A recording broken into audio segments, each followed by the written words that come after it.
दोस्तों, आज हम एक ऐसे हिंदू धर्म के महाकाव्य की बात कर रहे हैं जिसका नाम महाभारत था। महाभारत के अनुसार भीम पांडवों के तीसरे नंबर पर आते थे। ये पवन देव के वरदान स्वरूप कुंती से उत्पन्न हुए थे, लेकिन अन्य पांडवों के विपरीत भीम की प्रशंसा पांडु द्वारा हमेशा की गई थी। सभी पांडवों में भीम सबसे सर्वाधिक बलशाली और श्रेष्ठ गदकाठी के हुआ करते थे। युधिष्ठिर के सबसे प्रिय सहोदर थे।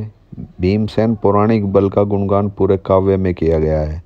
सभी गदाधारियों में भीम के समान कोई नहीं था। ऐसा कोई भी गज की सवारी करने में इतना योग्य नहीं था जितने भीम थे। बल में तो वे 10,000 हाथियों के समान थे। युद्ध कला में पारंगत और सक्रिय, जिन्हें कभी क्रोध दिलाया जाए तो धृतराष्ट्र को भी समाप्त कर सकते थे। सदैव रोषरत और बलवान, युद्ध में तो स्वयं इंद्र भी उन्हें परास्त नहीं कर सकते थे। वनवास काल की बात करें तो अनेक राक्षसों का वध करके, जिसमें बकासुर, हिडिंब आदि प्रमुख थे, एवं अज्ञातवास में विराट नरेश के साले कीचक का वध करके द्रौपदी की रक्षा की थी।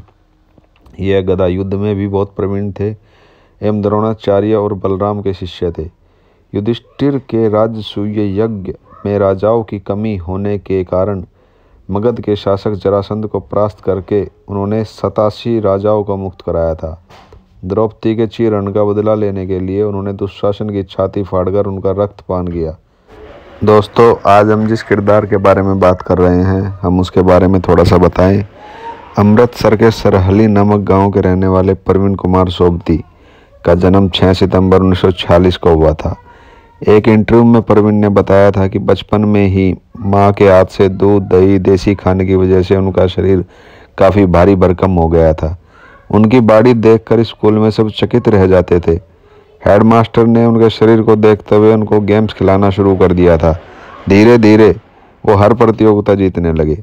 ऐसा करते करते वर्ष 1966 में कॉमनवेल्थ गेम्स खेलने का मौका मिला।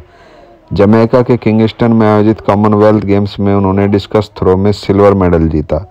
साल 1966 और 1970 में बैंकॉक में आयोजित एशियन गेम्स में दोनों बार गोल्ड मेडल जीतकर लौटे। 56.76 मीटर दूरी पर डिस्कस थ्रो फेंकने का उनका वर्ल्ड रिकॉर्ड रहा है। इसके बाद अगली एशियन गेम्स 1974 में ईरान के तेहरान में हुई। यहाँ सिल्वर मेडल उनको मिला। करियर एकदम परफेक्ट चल रहा था, फिर अचानक उनकी पीठ में दर्द की शिकायत रहने लगी। खेल में उनके प्रदर्शन और उनके शरीर को देखते हुए उन्हें बीएसएफ में डिप्टी कमांडेंट के पद की नौकरी भी मिली। एशियन गेम्स और ओलंपिक्स में इतना नाम हो गया था कि 1986 में एक दिन उनके पास मैसेज आया कि BR चोपड़ा महाभारत बना रहे हैं और वो भीम के किरदार के लिए उनसे मिलना चाहते हैं। अभिनय में पहले कभी उन्होंने किस्मत नहीं आजमाई थी दोस्तों, लेकिन किरदार के बारे में जानने के बाद वो उनसे मिलने पहुँचे। उन्होंने उनको देखते ही बोला कि मुझे भीम मिल गया। यहीं से उनके अभिनय की करियर की शुरुआत हुई। 50 से ज़्यादा फिल्मों के अलावा पॉपुलर टीवी सीरियल चाचा चौधरी में उन्होंने साबू का रोल निभाया। प्रवीण कुमार के बारे में दोस्तों आपको बताते हैं। सन 76 साल की उम्र में जीवन यापन करने के लिए पैसों का जुगाड़ आज वो कर रहे हैं। तबीयत उनकी ठीक नहीं रहती है, इसकी वजह से वो ज़्यादातर समय घर पर ही बिताते हैं। स्पाइनल प्रॉब्लम की वजह से कोई काम नहीं कर पाते हैं। एक दौर वो था जब भीम को सब जानते थे और एक दौर ये है जब अपने भी पराये हो गए हैं। बता दें कि प्रवीण के साथ उनकी पत्नी वीना रहती है जो उनकी देखभाल करती है।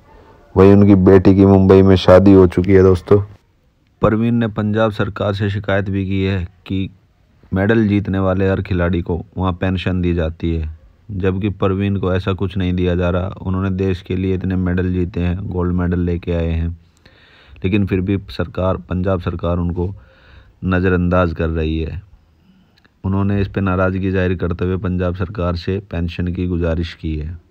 स्पाइनल प्रॉब्लम होने की वजह से आज प्रवीण दाने दाने को मोहताज हो चुके हैं और वो इतना मजबूर हैं कि काम नहीं कर सकते, बाहर कहीं नहीं जा सकते। इसलिए आज गुमनामी के अंधेरे में जी रहे प्रवीण इतने तंग आ चुके हैं कि वो ज़िंदगी से परेशान होकर कुछ भी कर सकते हैं। दोस्तों चैनल को सब्सक्राइब कीजिए। अगर वीडियो पसंद आई है तो वीडियो को लाइक कीजिए, बेल आइकन का बटन दबाइए ताकि अगली वीडियो के अपडेट आपको सबसे पहले मिलते रहें। धन्यवाद।